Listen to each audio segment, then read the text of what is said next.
¿Puede contarnos brevemente su historia? Bueno, yo nací en el año 1957, prácticamente nací con la revolución, 2 años solamente tenía cuando triunfó la revolución cubana. Toda mi trayectoria estuvo muy vinculada al desarrollo revolucionario aquí en este país.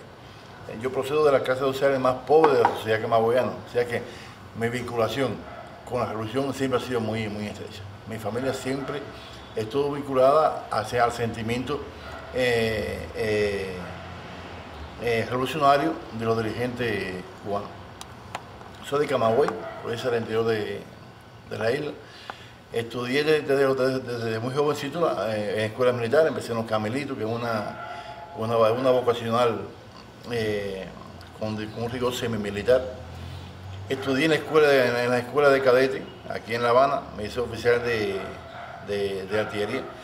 Yo era jefe, perdón, de mando de un arma muy poderosa que usábamos los cubanos en Angola, el famoso BM-21, la sacoete, que tanto estrago le hizo a los sudafricanos allá durante la guerra de Angola. Cuando aquello, nuestra escuela de cadetes no es lo que tenemos hoy en día. Hoy en día son entidades universitarias donde se preparan oficiales y salen graduados con un alto nivel intelectual. Cuando aquello, la misma universidad creaba más bien una especie de técnico medio, o sea, eran especialistas que se quedaban en 3 años. Yo pertenecía a ese grupo.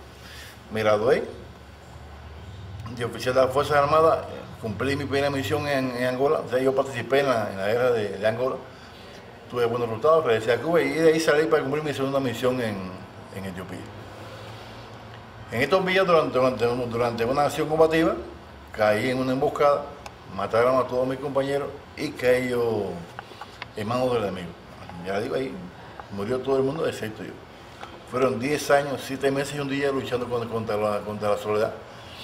Yo creo que más que luchar contra la soledad, ahí estaba latente la necesidad de mantener conmigo viva una ideología, una preparación. Yo nací con la revolución, o sea, yo tenía que mantener incluso en esa soledad los mismos principios, la misma ética, la misma dignidad. Yo creo que si algo me sobró a mí en esa presión fue la dignidad del cubano. El cubano por lo general tiene una gran característica, que sabe crecerse ante las dificultades. Si el cubano no tuviera ese gran poder, esa gran virtud, en este momento la revolución no existiera. Porque hemos sufrido tantos escollos, superado tantos problemas, que ya nos volvemos rendidos. El cubano no se rinde. El ejemplo lo tenemos en los 5 que tanto estamos defendiendo en estos momentos. Tengo contacto con ellos y en sus cartas, en sus palabras, me parece que estoy viendo la misma firmeza que yo sentí en ocasiones ahí mismo en mi estancia en la prisión. Estuve en total 10 años, 7 meses y un día bajo condiciones infrahumanas. De ahí viene el libro Reto a la soledad. Le puse ese título porque realmente fue un reto a la soledad, un problema, una lucha tenaz contra las 4 paredes que me rodeaban, la hostilidad, que todas esas cosas ya se puede ver en el libro. Llegué aquí a Cuba el 23 de agosto, me dieron la libertad. 23 de agosto de 1988. Yo quedé preso el 22 de enero de 1978. Como cosas de la vida, fueron 10 años, 7 meses y un día. Cosas de la vida, el hijo mío, el varoncito, nació el 22 de enero hace 10 años. O sea que yo eso mismo no me afecta. Yo por lo general ese día me tomo la botella de arroz sin problema ningún tipo, o sea que no me afecta. Y la libertad un 23 de agosto es una fecha importante porque es el día de la Federación de Mujeres Cubanas. Y siempre con su ídolo, su líder histórica, Vilma Espina. Durante estos años en la prisión, a mí la Fuerza Armada me fue manteniendo mi condición de oficial de la Fuerza Armada, por supuesto, se me fue ascendiendo, mi ascenso se le entregaba a mi madre. Al llegar a Cuba, por supuesto, fueron 11 años sin ver, sin hablar con nadie. Uno dice, no, a veces me critican porque yo digo que no veía a nadie. Ahí estaban los carceleros.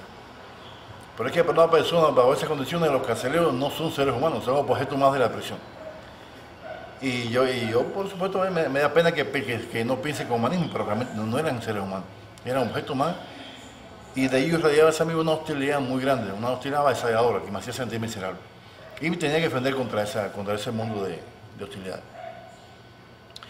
Tuve un periodo prolongado de cerca de un año de atención médica especializada, con un psicólogo, una psicóloga muy buena que me atendió, hasta que salí de ese bache. Y continuó entonces la vocación que surgió en mí en la prisión, que fue la literatura.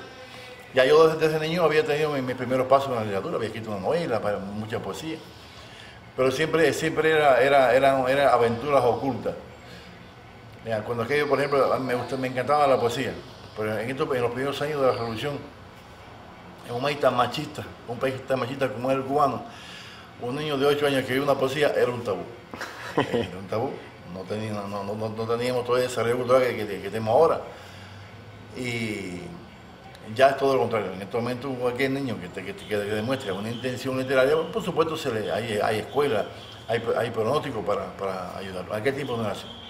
Tuve que abandonar eso por temor a que fuera a empezar cosas de mí.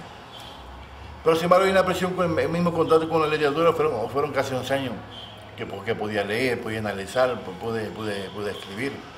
Todas estas vicisitudes están reflejadas en el libro, con mucha claridad. Y me dejó una huella muy grande ese encuentro con la literatura. Porque los libros tienen muchos conocimientos. El conocimiento en este mundo tan complejo es poder. Mientras más leía, más poderoso me sentía.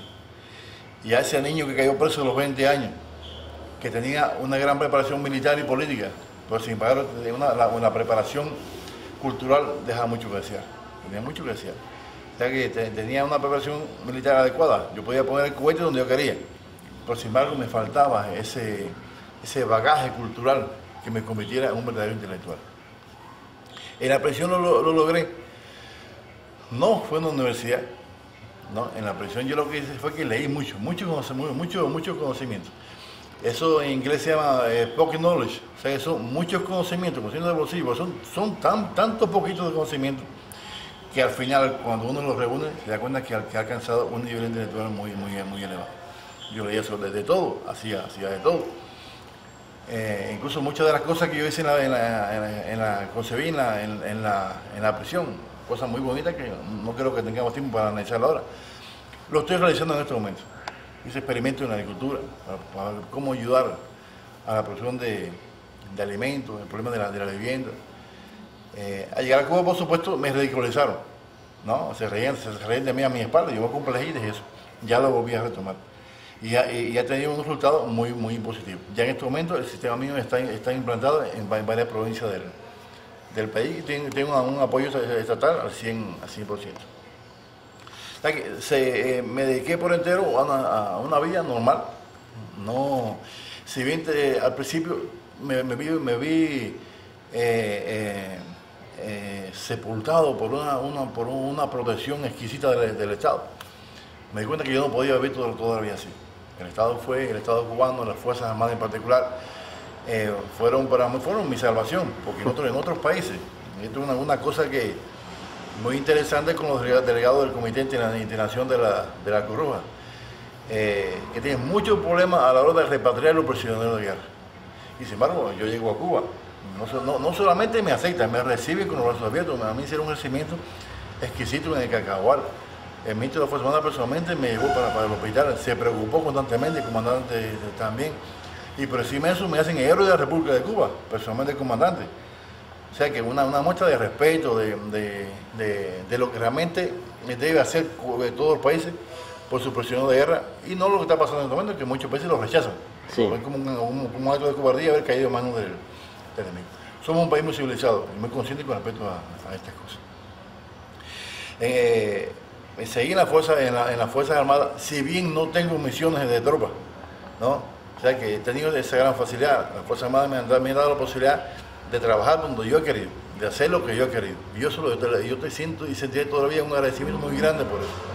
Porque han tenido una fe en mí completa. Y eso, por supuesto, me ayudó a mí a salir rápido del bache psicológico ese que me estaba devorando, a luchar contra esa indiferencia tan poderosa que fue el sistema que escribió mi organismo para defenderse de esa soledad avasalladora allá en la prisión. Y en este momento, bueno, yo soy coronel nativo de la Fuerza Armada, tengo 5 títulos ya publicados, 4 publicados y uno en el proceso de publicación, una 5ª novela que que estoy escribiendo. Estoy metido de lleno en el problema de la agricultura, cómo producir mucha comida sin recursos de ningún tipo, que es una agricultura para nuestro tiempo. Y por supuesto mantengo una actividad política muy activa. Perdí mi juventud, yo caí preso a los 20 años, salí a los 31. Pero creo que gané una cosa, que es algo muy lindo, donde quiera que voy la gente me conoce, la gente me respeta, la gente me quiere. Y por lo menos, si algo saqué de la presión fue ese cariño, ese reconocimiento y por supuesto mi vocación de escribir, de ser un escritor, que prácticamente a pesar de que tengo ya 5 libros, ahora es que voy a empezar. ¿Puede hacer un balance de estos primeros